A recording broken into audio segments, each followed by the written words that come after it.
My mother-in-law hates, but it's been 7 years. It's getting out of hand where I can't do this another 7 years. My husband and I got married 7 years ago. My husband is in the military, so when we first got together she kept telling me I couldn't get pregnant and we wasn't doing none of that.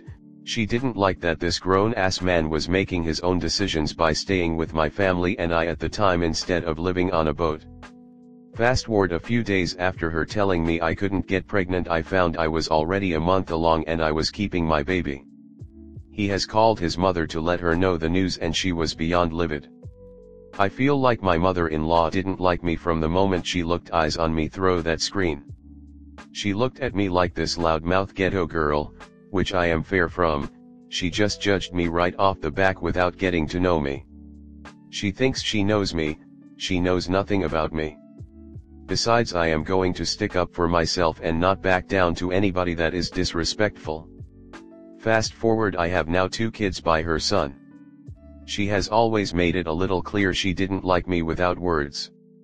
When we would go and visit GA, she would intentionally not take photos with me. No, seriously, we would be on family outings and she was never take pictures with me or of me. You would never see me in any of her photos when she or we went to visit. When I come around, I feel like the fourth wheel. My husband and 2 kids fit right in, of course, and then it's me just sitting there uncomfortably, feeling unwanted. She also reference me as my son wife, but never my daughter-in-law. She never texts me, we never have like personal conversations or connection. I have brought numerous of things up to my husband about how his mother treats me and he really simply doesn't see it or doesn't want to see it. He acts dumbfounded when it comes to his mom, like seriously a mama's boy, and sometimes it's just like a Here is the reason for the post. A few weeks ago I went and done something I couldn't imagine myself doing years ago, lol. I went and bought me a stripper pole. Only for home working out, letting loose and showing out for my hubby use only. Never wanna be a stripper or anything like that, just wanted to try and learn something new in my life. Well, my husband goes and tells his mom a few nights ago in a very exciting way for me that I had one. Instead of saying that's good for you, and how are you doing by it, etc. She could have said anything. She goes and says, are you going to make money off it? Whoa, WTF are you talking about, lady? She said it twice. My husband said as he just missed her disrespect, oh no, she's not going to do any of that just at home, but like I felt like he should have said more or at least defended me. I said something once they got off the phone like, your mother thinks I'm going to be a stripper now, 26, 2 kids and 7 years later. He had sent her a text instead of a call and he never told me about the text until I asked about it the next day. Like what she say, BC, she still didn't care enough to send an apology. Basically in the text she said it was a joke and she said it twice, get a reaction out of me. Like, lady, what are you talking about? It's hard to be in a marriage where the mother does even like you. Not having a relationship with his mother has been weighing on me. My husband and I marriage isn't perfect, but my marriage is very lukewarm and vanilla. He isn't an alpha male more or the quit laid back. I am tired of sticking up for myself when I have a husband to defend me but doesn't when he needs to. There has been other situations, just rather not text all that out. I am just so frustrated, and to add, his mother and sister is coming to visit for Thanksgiving and Christmas. I honestly have been working on a healthy mental health journey and I told him I don't want anything to do with them. And if they decide to come for those holidays, I will find somewhere else to go when they are here. Also, I want to unfriend his mother on all social media. I am just about over it. We don't talk anyways to have each other on the socials.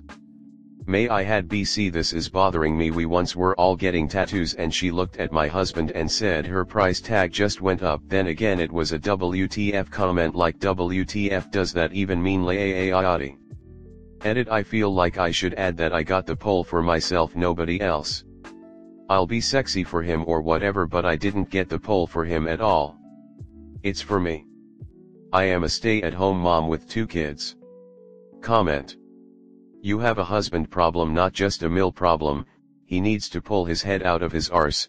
No more pictures of your kids and family photos without you. How disgusting is he that he doesn't see how fucked that alone is, And what the hell, what kind of sick weirdo tells his mother that his wife got a stripper pole?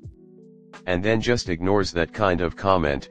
He should take those comments a lot more personally, because when she makes those implications about you, she's also implying her son is weak and stupid. Advice would be cut contact and block her. If he wants to spend time with mom, he goes alone. Kids don't go where mom isn't welcome. His mother needs loads less information about anything related to you. He had no business telling his mom about your sex toys. As for you, don't give her so much space in your brain. Try to dismiss her in your thoughts and life. Laugh at her attempts. Because now, you can say to her, if you ever see her again and if she ever goads you again, I'm the one with the stripper pole. And I make very good use of it. Why would you go elsewhere when they visit? If they come to visit, Sil and Mil can stay in a hotel or Airbnb. Don't leave your home, make sure they don't stay instead. Put your foot down. You can't stop them visiting your town, but you sure as hell can stop them staying in your house.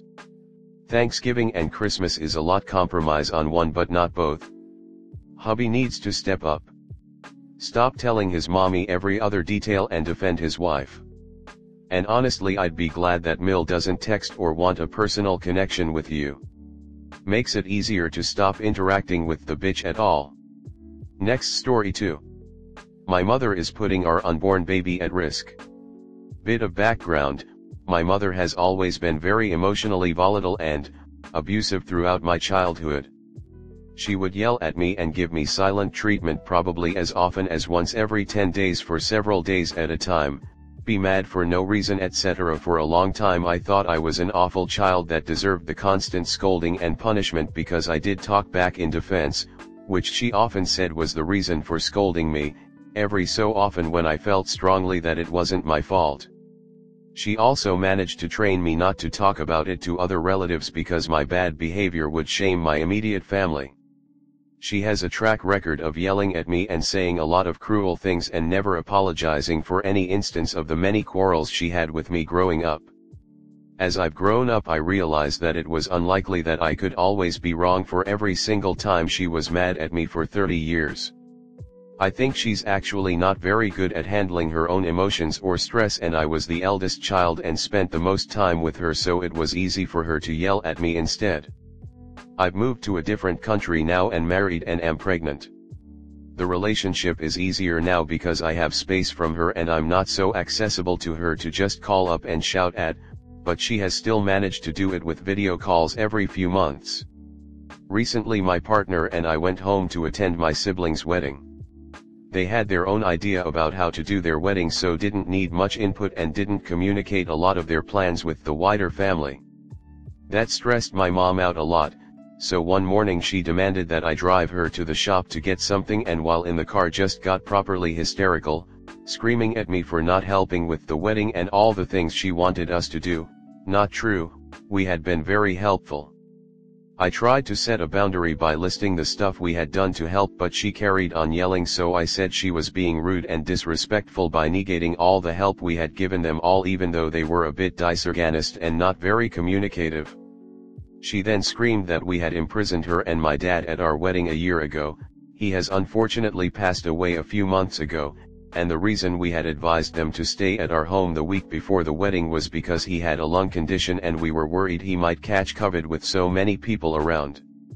We certainly hadn't imprisoned them and actually had planned a nice stay for them, cooking and driving them places so they wouldn't have to get exposed to lots of crowds, etc., so this was really hurtful. At this point the car was going around 25 km/h in a busy high street, and she screamed at the top of her lungs. Pedestrians on the road could clearly hear her, and opened the front passenger door to try to get out of the moving car. I was driving and quite pregnant. I managed to stop shortly after and she got out of the car and took a taxi home. My partner was absolutely appalled when he heard about this when I got home. We both work in healthcare and know that airbags deploying in car accidents in heavily pregnant women can be very dangerous and lead to miscarriage or serious harm to the mother also. She waited over 2 days before she sent a text apologizing for what she had said. I was too angry and traumatized to respond, and we had to keep a calm persona for the wedding etc. A few days after, we were able to have a talk, where she claimed she had been provoked by me to get angry and open the door and didn't think it might be dangerous for the baby and I. She said her actions were justified because I had been rude to her. She wouldn't take responsibility for being in the wrong about any part of the whole thing, and when my partner and I suggested that any more similar behavior would mean that we might not let her have free access to the baby, it made her angry again, and she said we had no right to stop her from interacting with our child. It wasn't a productive conversation because she refused to apologize or properly admit that any wrongdoing had happened on her part, and would not commit to things like stress management apps or anything else we suggested that might help with her inability to manage herself like an adult. It has been a week since we have returned to our country of residence, and both my partner and I are worrying about what to do next. The baby only has one grandparent left on my side, but I don't trust her not to lose her self-control whenever she has a stressful time and yell at the baby or worse. I would not want to be alone with her in a car, and I was so hurt by her throwing all the kind things we had done for her and my dad back in our faces that I am not keen to help facilitate her coming to stay with us for the birth. We feel very trapped and can't really talk to other family members about it, and feel like we can't stop her interacting with our child. While this is the first time she had potentially put us in physical harm's way, it is far from her first temper tantrum, and she can just explode over anything and blame others for it. I feel extra bad to be related to her, and guilty that my partner now feels like he has to protect both me and baby from a very dysfunctional person. We would love some input about whether we are overreacting to what happened, and some suggestions about how to handle the situation moving forwards, not just for us but for the baby. I don't want the baby to experience the same horrible bullying that I did growing up. Thank you so much. Comment. You certainly can stop her from interacting with your child. Tell her you don't want her coming for the birth, and she's on probation till she gets help for her outbursts. No visits with baby until there are apologies and improved behavior. If she abuses you and acts like that towards you, she will do the same to your child. Do what is best for you and your child, and keep that volatile, dangerous person away. She's show me who she is. Believe her. Soon she'll be having these hissy fits when you set boundaries, not letting her do. Is she pleases with your child? Not being in the delivery room. Not being the first one to hold the baby. Not being able to feed the baby. Not being allowed to come and go from your house as she pleases or do anything she wants with your child. End it now. Make your decision based on what is healthiest for your child.